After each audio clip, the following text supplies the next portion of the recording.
Hello everyone and welcome back. If you're just joining us for the first time, welcome. And if you've been here before, welcome back. So today I want to start with the basics. And so the first episode is going to be talking about starting a business. And I'm actually going to start by saying, for a lot of people tend to procrastinate. People tend to, try and put it off and say, okay, I'll start my business when I've got into this level in my life, or, when I'm at this age, or when I've got this amount of money.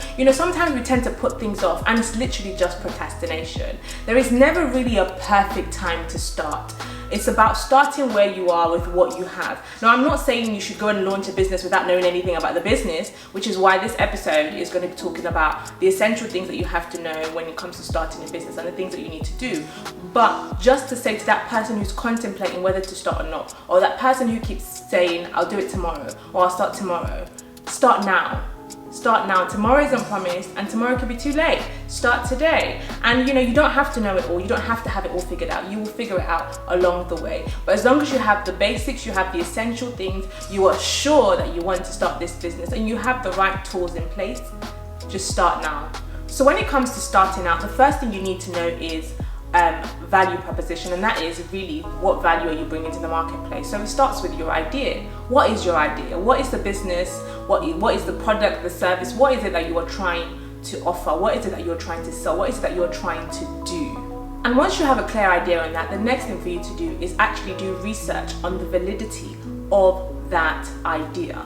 You need to start doing market research, look into your industry, get to know more about the industry. If you've never worked in that industry before, you have no experience in that industry, try and get some work experience, but do some research into that industry to know how things work, how things operate, what are the things that people look for, what things that people are doing. Look at your competitors, look at the things that people who have been in the industry for a while are doing. Get to really understand your industry, understand the marketplace.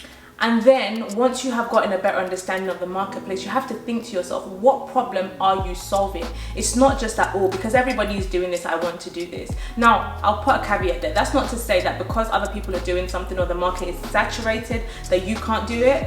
You don't have to invent something new. You can actually look at what other people have been doing and try and make it better, so that you know that you are adding more value to the market. You can also, just think about it. People use the example of bread all the time. They say, you can go into Tesco and you see so many brands of bread, but at the end of the day, people are still going to eat bread. It's the same with hair. So I've got a hair and makeup company, and people say, the market is so saturated, and granted, there are a lot of people in the industry, but at the end of the day, there's a lot of heads to go around. If you think about it, I can't do everybody's head, and neither can the next person or the next person. There's a lot to go around, which is also why you need to really understand your market. But in understanding your market, look at what other people are doing and try to do it better, so that you know that you bringing value to the marketplace. When it comes to business, the main thing is, are you solving a problem? What problem is it that you're solving? What solution are you bringing? Don't just start a business for the sake of starting a business. Really think about it. What problem am I solving? And then from there, you think about what's your niche. What makes you different from everybody else in the market? What makes you stand out from everybody else in the market? And that would then really help you determine who your customer is, who is your target audience. And that's number 2. That's the next thing you need to know. You need to understand your customer, understand the people that you're trying to attract, the people that you're trying to target. What are their behaviors? What are the things that they like? What are the things that they don't like? What are the things that attract them? What are their preferences? What are their interests? When you understand your customer, it would really help you in the next step, which is marketing and branding. It would also help you to know how to position yourself in the marketplace. It would help you to modify your business plan. It will help you to modify your proposition, essentially. Once you understand your customer's needs, then you also have to think about how you're going to deliver this product or this business. How are you going to do this? What is the best way to do this for this customer? What's the most convenient way to do this for this customer? I'll give you an example. If your product or your service is for people who are retired, for example, you think about the lifestyle that they live. You think, okay, actually they have more time on their hands. So what are the things that I'm going to do to help them along that way? What are the things I'm going to do to keep them interested along that way? What are the things? And then also you probably think about their age. So, okay, how is my product or service going to be of help or of use to somebody in that age demographic? Because if you think about it, if your audience is, retired people, you contrast that to maybe a business that is targeting an audience that are maybe financial advisors, for example, people who maybe work in finance, or people who work full-time or long hours, for example, the way that you position your business is going to be slightly different because they don't have that much time on their hands. So you have to be thinking about things like convenience, for example. The next thing that you need to focus on is assessing your finances. And so with that, you have to think about how much is it going to cost you to actually start up. So from doing your market research, you would have found out, how much it's going to cost you in terms of the products that you're going to need to start up. If you're going to be using a showroom or a warehouse or actually a storefront, whatever it is, the equipment that you need to start up, is it lighting, is it a camera, is it a laptop? Whatever the business is, you need to know what your startup costs are going to be. But you also need to know how much it's going to cost you to try to run that business. So with assessing how much it's going to cost you, you then need to think to yourself, am I going to fund this business myself? Or am I going to look for investors? Am I going to look for funding? How is this business going to be funded? And with thinking about that, you also have to think, okay, if you're funding it yourself, for example, how much do I need to save up to start the business? Do I have enough funds to start the business?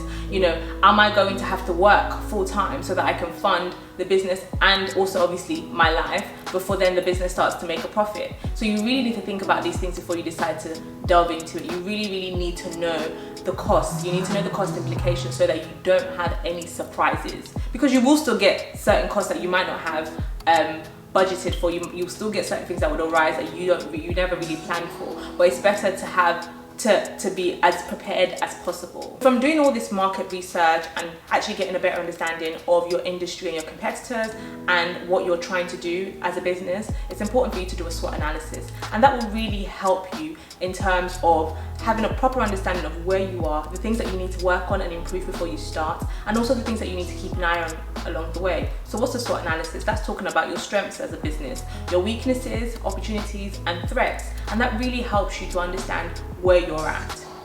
And by doing this, it's important. It's so important. Don't let anyone tell you that it's not important, and don't let anyone ever tell you that it's a cliche, because it's something that people always say but you don't really have to.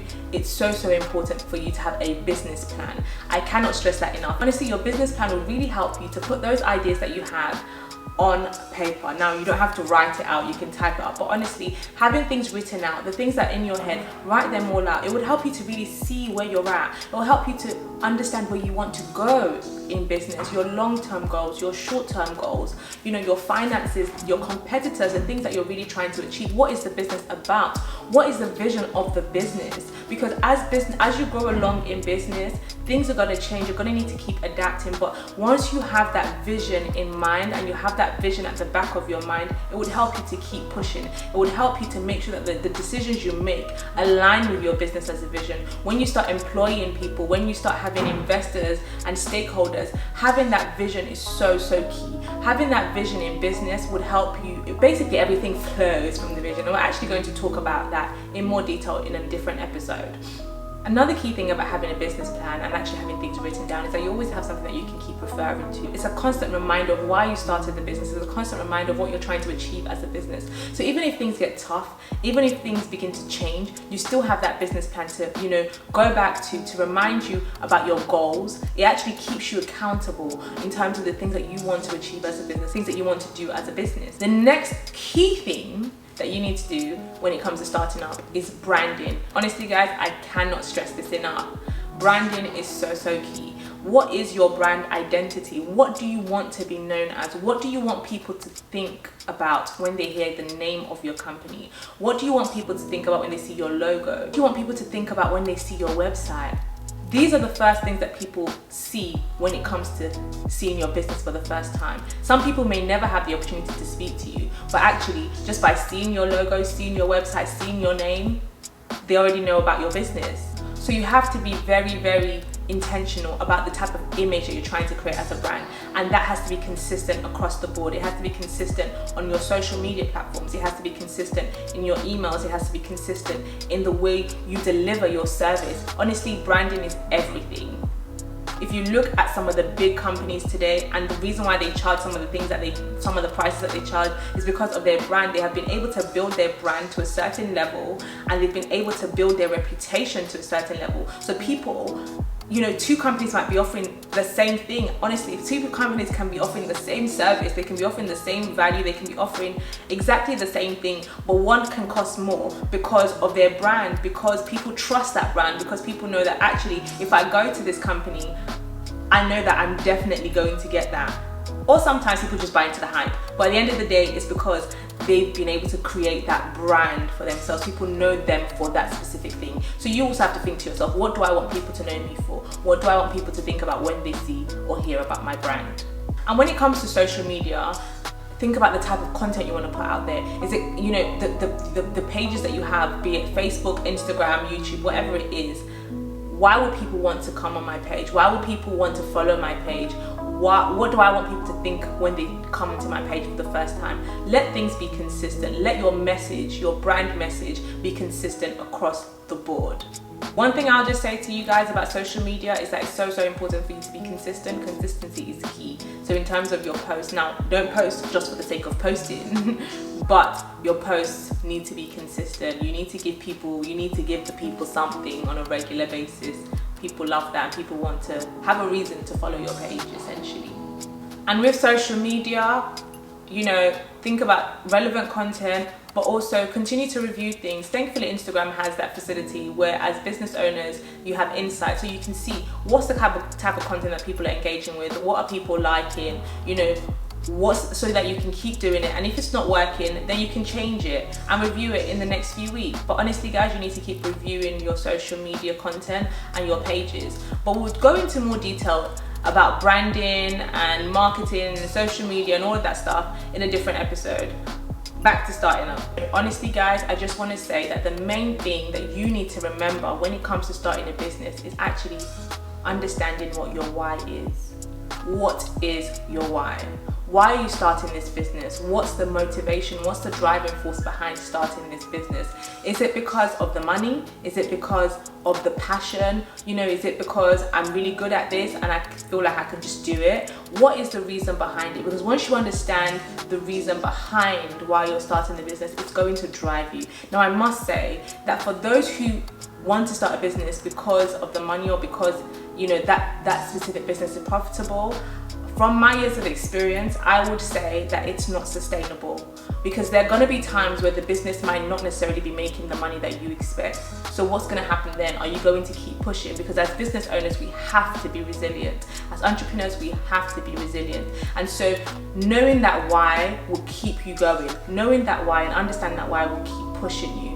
Also, when it comes to starting a business, oftentimes people don't make a profit for the first few years of starting the business. So if you are going into business just for money, then that might be short-lived, because you probably might not break even for the first 2 years or so, because also it's important to try and pump money back into the business, to invest in that business so that the business can grow to what it is that you want it to be.